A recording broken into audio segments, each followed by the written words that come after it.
नमस्कार दोस्तों, आशा करती हूँ सभी दोस्त अच्छे होंगे। अगले पन्ने पर महाराणा प्रताप की शक्ति का परिचय आज हम करने आए हैं। महाराणा प्रताप जिस घोड़े पर बैठते थे वह घोड़ा दुनिया के सर्वश्रेष्ठ घोड़ों में से एक था।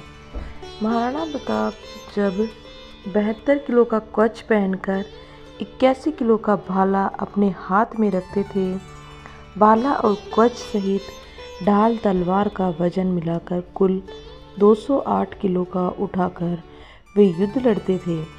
सोचिए तब उनकी शक्ति क्या रही होगी।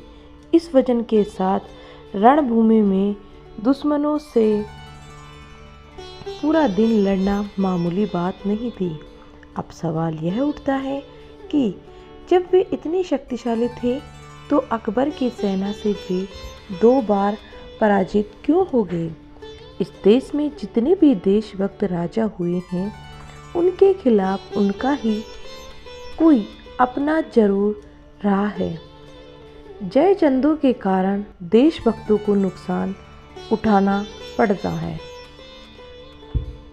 अगले पन्ने पर अकबर ने की प्रताप की प्रशंसा। मेवाड़ को जीतने के लिए अकबर ने कई प्रयास किए। अकबर चाहता था कि महाराणा प्रताप अन्य राजाओं की तरह उनके कदमों में झुक जाए। महाराणा प्रताप ने भी अकबर की अधीनता को स्वीकार नहीं किया था। अजमेर को अपना केंद्र बनाकर अकबर ने प्रताप के विरुद्ध सैनिक अभियान शुरू कर दिया। महाराणा प्रताप ने कई वर्षों तक मुगलों के सम्राट अकबर की सेना के साथ संघर्ष किया। मेवाड़ की धरती को मुगलों के आतंक से बचाने के लिए बहुत प्रयास किया। प्रताप की वीरता ऐसी थी कि उनके दुश्मन भी उनके युद्ध कौशल के कायल थे। उदारता ऐसी थी कि दूसरों की पकड़ी गई मुगल बेगमों को सम्मानपूर्वक उनके पास वापस भेज दिया था। इस योद्धा ने साधन सीमित होने पर भी दुश्मन के सामने सिर नहीं झुकाया और जंगल के कंदमूल खाकर लड़ते रहे। माना जाता है कि इस योद्धा की मृत्यु पर अकबर की आंखें भी नम हो गई थी। अकबर ने भी कहा था कि देशभक्त हो तो ऐसा हो।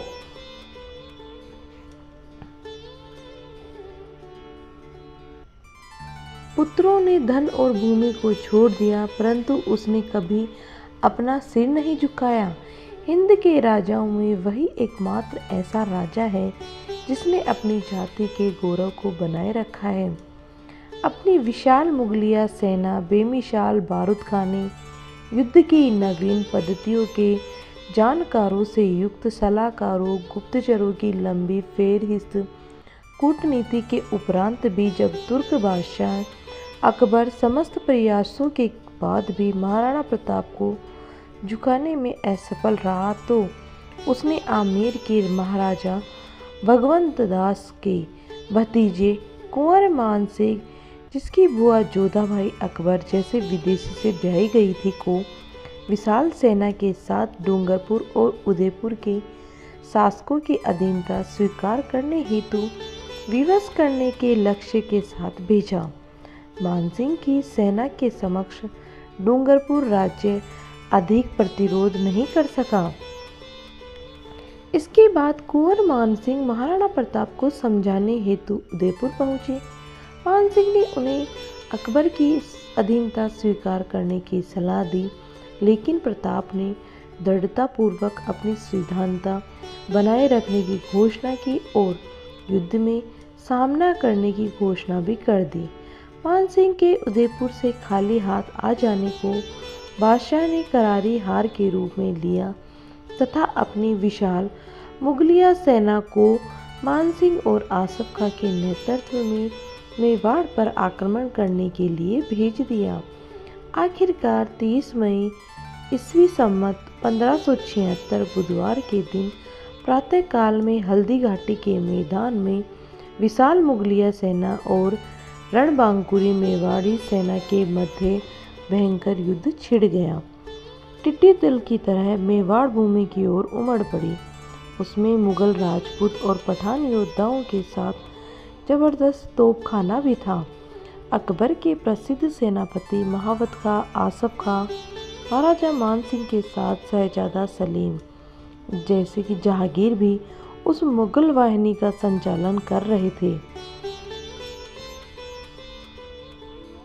इस युद्ध में प्रताप ने अभूतपूर्व वीरता और साहस में मुगल सेना के दांत खट्टे कर दिए और अकबर के सैकड़ों सैनिकों को मौत के घाट उतार दिया।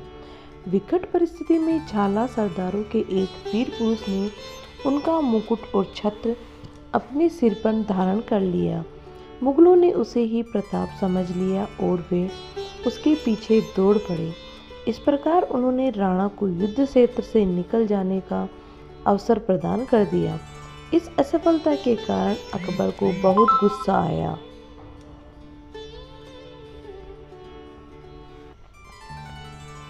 तब तुर्क बादशाह अकबर स्वयं विक्रम संवत 1633 में शिकार के बहाने इस क्षेत्र में अपने सैन्य बल सहित पहुंचे और अचानक ही महाराणा प्रताप सिंह पर धावा बोल दिया।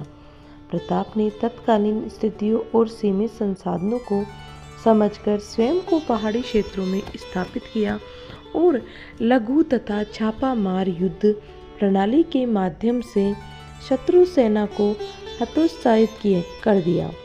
बादशाह ने स्थिति को भांपकर वहां से निकलने में ही समझदारी समझी।